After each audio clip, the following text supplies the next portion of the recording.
video guys, magluluto tayo ng ginisang tinapa sa kamatis. Ang pinaka-main ingredient sa pagluto ng ginisang tinapa sa kamatis ay ang tinapa at syempre ang kamatis. Ayan. Una natin gawin, prituhin natin ang tinapang bicol. Ayan. Mas masarap kasi guys pag piniprito muna yung tinapa bago natin siya igisa. Ayan guys, binaliktad na natin yung tinapa para maluto yung kabila.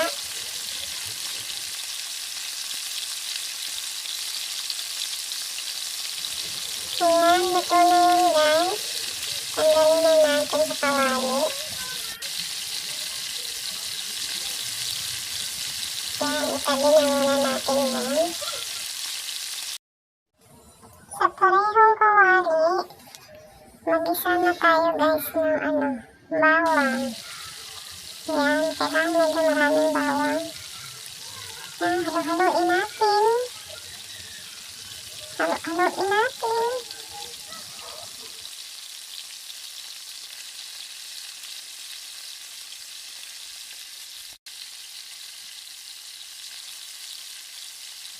Sunod natin ilagay ang kamatis. Ayan. Napakaraming kamatis yan guys. Kasi yan ang magpapasarap sa ginisa natin tinapa sa kamatis.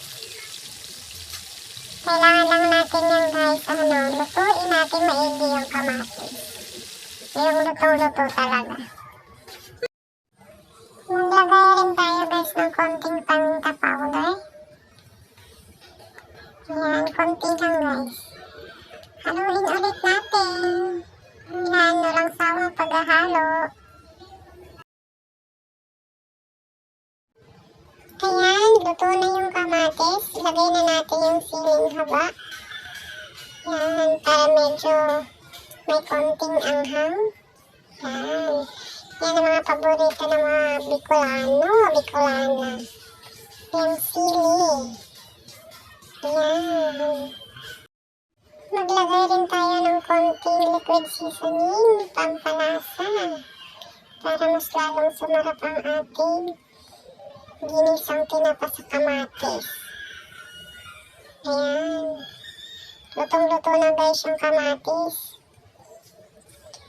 Pwede na natin ilagay yung dinurog na tinapa. Ay, hinimay pala na tinapa. Ayan.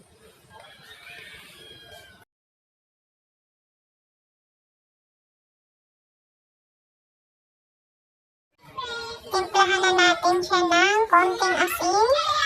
Ayan.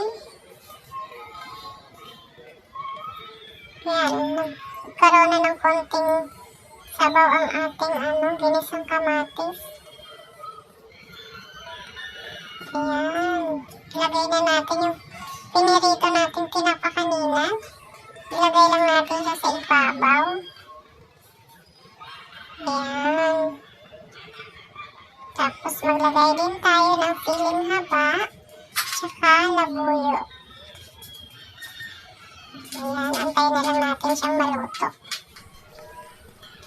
Ayan guys, luto na yan. Pwede na natin patayin yung apoy. Yan. Yan ang ating ginisang tinapa sa kamatis. Yan lang guys. Maraming salamat.